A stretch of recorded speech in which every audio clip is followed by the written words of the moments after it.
Welcome back for the second half of what is definitely a thriller. We have New Zealand up by 2 points. Lakeshore with the ball. Joe Soros is going to be joining me again, our color commentator for this game. Coach of the British Lions, which will be in the next game. Kirkland with the ball. Taking their time. It looks like New Zealand set up into a key defense. Oh boy, Joe Wilmoth makes a nice crushing opening for himself. Kirkland sees it, passes it in, and that's a score. We're back to 1 point at the beginning of the second half. And with me again, joining me is Joe Soros, coach of the British team. Transition, Buckingham nicely maneuvers, gets a big hello from Wilmoth, but a nice pass. They've been back to Jerry Tinker. They've taken Shelter Taylor out, and they stay with their other lineup, Buckingham, Johnson, nice White. pick by Crouch on Johnson. Kirkland should go coast to coast here. Yeah, there he is. He's trying to follow his way into Wilmoth. Wilmoth is locked, but his strength. Oh, this could be trouble. This could be trouble. We've got lots of time, but 10 seconds in the key could have been a problem. So that's a good use of time. The first timeout for Lakeshore, and that's going to be, I think, a key to this game when it comes down to it. Absolutely. Those three timeouts versus that one timeout. Absolutely. That could be almost the difference between how many points there are. New Zealand has used 3 timeouts to save 3 possessions, and they will not have that luxury, most likely, especially if the Lakeshore press starts working a bit better. If you look at it and think a timeout is worth a point, and the difference is 2, you can see how that could be a big difference in... Absolutely, and that's the way to look at it, because a timeout is almost worth a goal, really, because it is a possession. This is a time where Kevin Orr actually used his timeout to talk to his team, and he's got some ideas for them.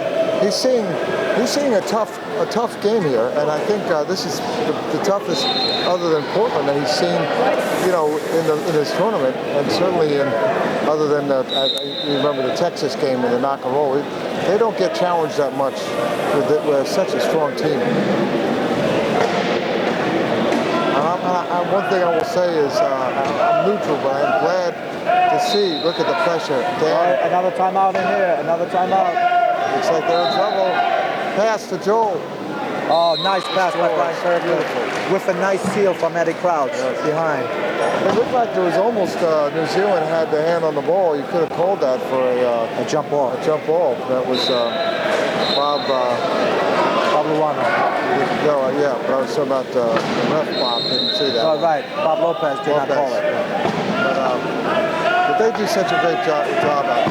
Oh, New Zealand could be in trouble here. New Zealand could be in trouble here. Coming up for a hit. Big hit. Oh, nice play. Wade held on to that ball. Jai, like I said, is the whole package. Yeah, he held on to that, knowing that, oh, look at that score. There wasn't but like an eighth of an inch between him and that cone. Absolutely. He just jinked around it and scored. 27. He held his ground, though. He held his ground. Yeah. Oh, this could be a turnover right here. Oh, it is. There's that function once again by Joel Wilmoth. Just tremendous speed. It's like playing against an able-body, believe me. And young. Look what 18 years old, if he keeps on playing, getting wiser and wiser. If he qualifies again. Yes. Internationally. But even in U.S. club play. Oh, yes. But I'll tell you, his chances of staying in the game, if he gets disqualified internationally, will probably diminish, because then people will stop protesting him in the U.S. All right, big hit here. Oh, look at Babahano trying to lock him in. And, oh, look at that. Is that a spin? Or? Yes, that's a, but the referee's not going to call it because he's not going to take the goal away. So score for New Zealand on that one.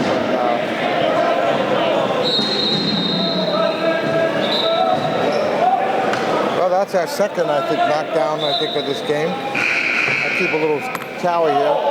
I'm surprised there haven't been more.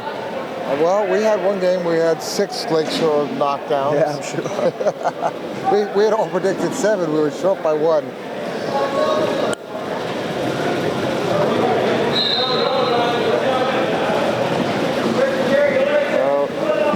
Bob Ohana with the inbounds, looking for a little bit of help here. Kirkland with the ball, and they're off. Joel gets some free thing. Buckingham tries to close it. And look at that speed. Just Buckingham had such speed going on, and he's no slow.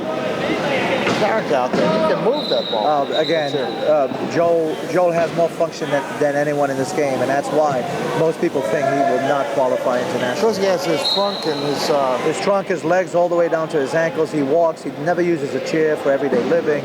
We've seen him here in the gym throwing a football from one side of the court all the way to the other, playing catch with a football. And when real quads look at that, they're like, "What is this kid doing in the game?" Yeah. Good point there, you know.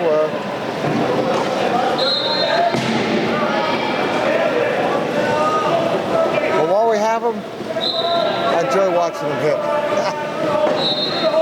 And as long as he powers up either side. I totally disagree with the way Lakeshore is pressing. It's not working, and they're not changing. They're keeping the same press on, and you could obviously see it's not working. If they were to go man to man, there's a turnover, potential turnover right here. Nice blocking out by New Zealand. Okay, I think you heard Kevin Orr saying blue. Blue meaning for them to get into the key. Yeah.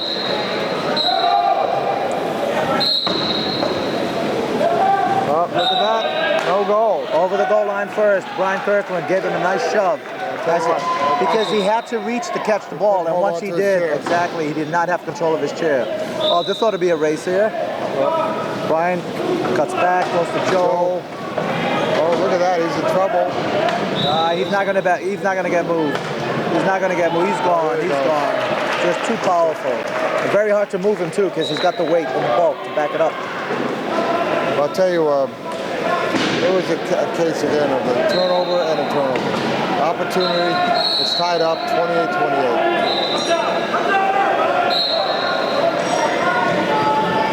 Ceiling now is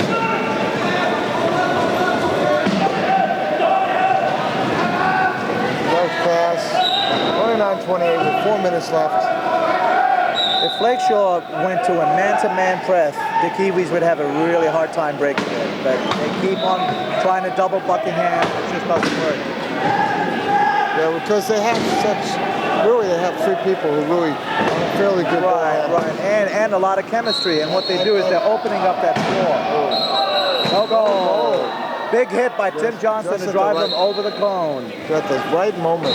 Joel forced the issue there. Should have pulled it back out because he had plenty of time on the shot clock. That's a 29-28. That's a rookie mistake by Joel Wilmoth. Well, you know, he feels he has so much power, but he didn't have the angle because the other angle was coming. He had the power to push him over that way. A little warning here, contact before the ball was thrown in. And that's important, Rob, because if they get if Lakeshore gets a second contact, big hit. Yeah. Oh, another big hit. Nice passing, though. Good passing by the Kiwis. That was a big hit for Bob Ohana. Every time you hear Kevin Orr yelling blue means he wants them to get into the key. And look at that. Nothing they could do about that one. Eddie Crouch didn't close the door enough.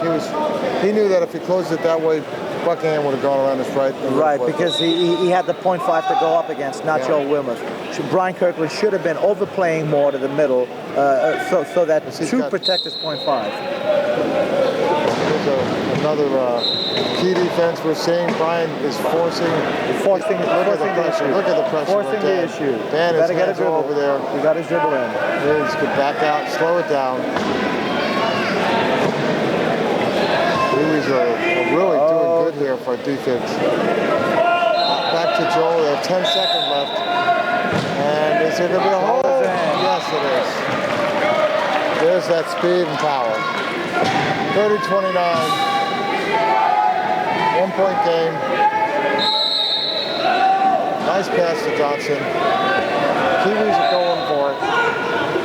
Joel coming from a big hit. Back to Buckingham. Nicely played. Buckingham. He sees, boy, they shut the door. They shut the door on him. Ryan is Okay, they've got 16 seconds left. 15 now. 14. Cutting it down there. They could be hard pressed here. They might be hard pressed. Can he do it? The pass. He looks locked in there. Oh boy, did he score. He got in there with under 10 seconds left. I'd say even less than that. I think it was like 3 seconds left on that one. Oh, they could be in trouble here. They could be in trouble here. Look at that. Abrahano. Oh, coast to coast. Pablo. What do you think of that? And the crowd is cheering. Not often you see Bob Lajano take someone out in a battle like that. And Buckingham having to be done, and that's the third takedown there. And the thriller in Lakeshore. And over there on the other court, by the way, there's another one. How did that happen? We're 4 down already. Yeah, Texas is up by 4 in Portland for the right to go to the finals. Yes, to play the winner of this match, which at the moment, it looks like New Zealand at the moment. But still a long way to go. Long way to go. New Zealand with the ball in the backcourt, looking to find some room here, and they cross over plenty of time. Nice ball handling by Tinker, being ridden around. Finds Johnson, and Johnson finds. Oh my God! Turnover! That was a bad catch by Buckingham. Yes. Johnson hit him right in the hands. That was it, and there it goes. This could be the turning point. This could be the turning point of the game for Lakeshore. That was first time they've tied it up in a while, and let's see what New Zealand does. New Zealand's still not in bad shape because it's tied, they got the ball, and they'll get the ball at the beginning of the fourth. Look at this. They don't have much time left. They got to get across. They did. A lot of traffic. Look how Eddie locked them in. Buckingham being followed. Oh, look at that. Nice passing. Kept their composure. Passed it there, and he found Johnson. And that's what the Kiwis are known for, having really good composure. That's why it was really surprising last night that they got blown out by Texas by 17. They seemed to lose their composure. It seemed like when they made their substitutions, it's about when it all started to come apart. Yes, I agree. I think the starting four was doing pretty well. But the starting four had to use many timeouts to stay in the game, so it was kind of deceiving. Texas just scored again. Texas just got a turnover. Okay, got a turnover. So they're up by 4 with the ball now. They have a chance to go up by 5. Some exciting on both courts. We have a camera crew on both sides, and we're excited to be covering the semifinal action here at the Lakeshore Foundation's Great Demolition Derby. This is xable.com. Rob Rowan and Joe Soros at courtside. And Lakeshore with the ball, Kirkland with the ball. On his right, Lajano, Wilmoth. Eddie Crouch is looking to see if he can find a hole. He's quiet there. Okay, there he goes. Oh, jump ball by Bob. Bob Lopez called a jump ball, and the Kiwis get the ball now, so they could go up by 2. Lakeshore will get the ball at the beginning of the fourth. Yes. That was a big play. That was it.